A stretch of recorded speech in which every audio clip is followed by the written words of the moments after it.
ายดีอาจารย์น้องเองมีซื้อว่านางรจนาแก้ววรวัฒน์เป็นพยาบาลปีหนึ่งรุ่นที่13มือนี้จะมาสาธิตวิธีการเฮ็ด CPR การเฮ็ด CPR เขาจะเฮ็ดอยู่หาเซตหนึ่งปั๊มอยู่30เทื่อแล้วเป่าปาก2เทื่อสังเกตว่าคนเจ็บมีฟันปลอมบ่หามีแหวออกเดินพอซอยแน่คนเจ็บบ่สติเขาเอิ้นกู้ภัยให้แน่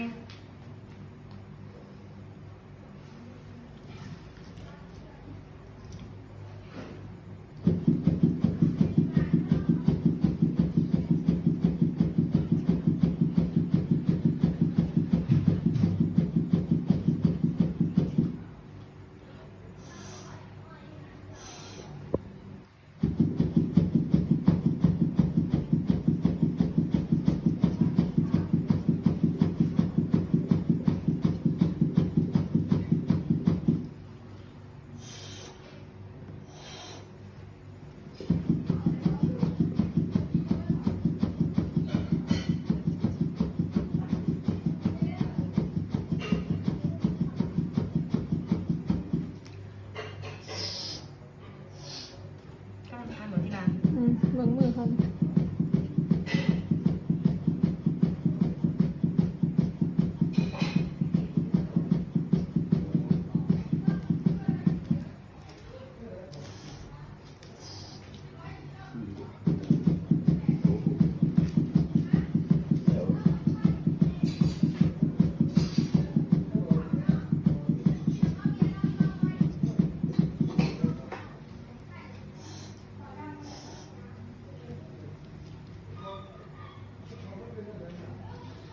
กรรมจรของคนเจ็บเมนกราฟมาเป็นปกติต่อไปเขาจะนำคนเจ็บทรงวันที่มีเงื่อนไข